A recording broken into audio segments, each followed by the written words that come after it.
ते आम्हाला भांडून भांडून घ्यावं लागतंय, तरी आम्ही कामं करतोय ना.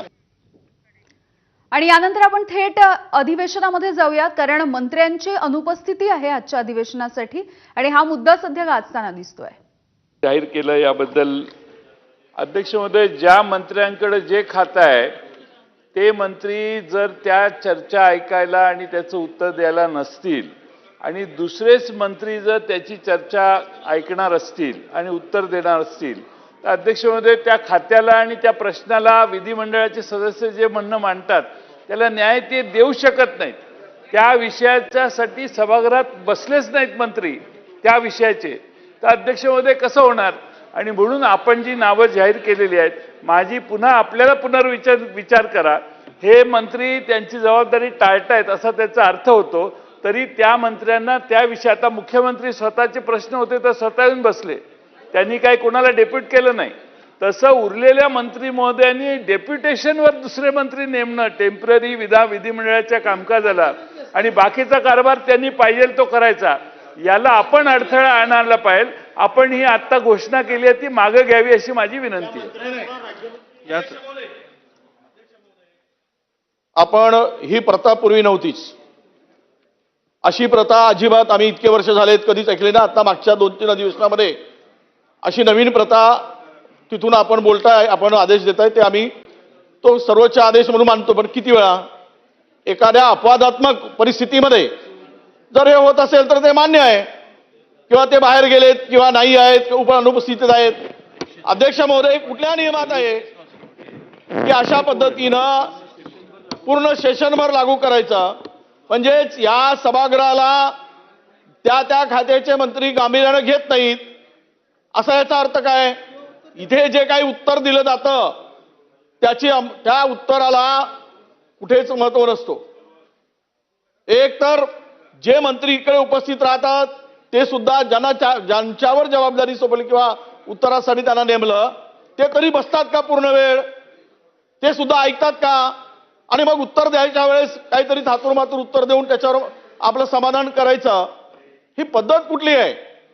म्हणजे ठीक आहे, बहुमत आहे, पूर्ण ताकद आहे, पूर्ण शक्ती एका बाजूला आहे, याचा अर्थ या सभागृहाला गृहीत धरून पाहिजे त्या पद्धतीनं काम करायची पद्धत जर अंमलात आणली तर याचं महत्व काय राहील भविष्यात? या सभागृहाचं महत्व काय राहील? आणि तुम्हाला सुद्धा या सर्वोच्च स्थानावर बसून, म्हणजे आम्हाला गृहीत धरले तर धरलेच, पण तुम्हाला सुद्धा गृहीत धरून चाललेला आहे, आणि हे योग्य नाही. यावर अशा पद्धतीची पुढच्या कामकाजामध्ये यावर सुधारणा व्हावी अशी आमची आपल्याकडनं अपेक्षा. अध्यक्ष महोदय, ठीक आहे. या संदर्भात आपल्याला लक्षात येतं अध्यक्ष महाराज की मागच्या अधिवेशनामध्ये मुनगंटीवार साहेब आहेत तिथे सभागृहात. अध्यक्ष महाराज, बाबासाहेब पाटील आपले सहकार मंत्री, त्यांना आपण आदेश दिलेत की सभागृहात जे तुम्ही आश्वासन दिलं त्याचं पालन आपण केलं पाहिजे. विधिमंडळाच्या सन्मान्य सदस्यांची एक कमिटी बनवून बँकेमध्ये झालेल्या घोटाळ्यांची अंमलबजावणी आपण करा. आम्ही प्रश्न उपस्थित केला, आपण आदेश दिले. अध्यक्ष महाराज, शेवटच्या दिवशी तर त्यांनी केलंच नाही, नंतर त्यांनी केले तर त्या वरच्या सभागृहाचा माणूस त्याच्यामध्ये घेतला अध्यक्ष महाराज, आणि त्याच्यामध्ये सुधीर भाऊ कामकाज चाललं, मी अध्यक्षाच्या लक्षात आणून दिलं पाहिजे काय चाललं इथं. म्हणजे त्या विभागाचाही मंत्री सुधीर भाऊ काय तुम्हाला या विषयात मदत करणार नाहीये? नाही करणार. ओ राम प्रभू, ओ इतकं म्हणजे असं सभागृहात कामकाज चालायचं सुधीर भाऊ तुमच्या काळात नाही चाललं पाहिजे. नानाभाऊ, विषय समजला, आपण पुढे मला रुलिंग मला ऐका ना अध्यक्ष महाराज, मी तुम्हाला सांगतो अध्यक्ष महाराज, तुम्हाला हे ग्राह्य पकडते सरकार, आणि आम्हाला तुमची काळजी आहे अध्यक्ष महाराज, आम्हाला तुमची काळजी आहे. आणि अध्यक्ष महाराज, तुम्हालाच हे ग्राह्य धरून चालत असतील तर मग तुमची किंमत शून्य लावत असतील अध्यक्ष महाराज, त्याची काळजी आम्हाला अध्यक्ष महाराज. आणि म्हणून आम्ही सांगतो अध्यक्ष महाराज, हे असे अनेक उदाहरण मी तुम्हाला सांगता येईल अध्यक्ष महाराज, की मंत्री तुमचं सुद्धा ऐकत नाही, तुमच्या आदेशाचंही पालन करत नाही. मग आता बाबासाहेब पाटलांनी जे तुमचं आदेश पालन केलं नाही, तुम्ही काय ऍक्शन घेऊ शकता अध्यक्ष महाराज? ठीक आहे. काय या संदर्भात बसून घ्या. आता बास झालं, बसून घ्या. पॉइंट ऑफ इन्फॉर्मेशन कुठच्याही प्रकारची या सभागृहात आता मांडता येणार नाही. तुम्ही कार्यपद्धत या संदर्भातली आपण कार्यपद्धती यापूर्वी सांगितलेली आहे.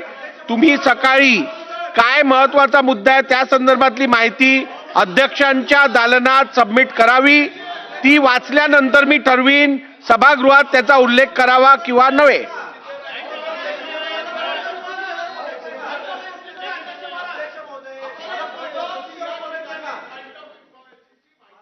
दिल्यावर वाचल्यावर आपण परवानगी द्याल. मी हे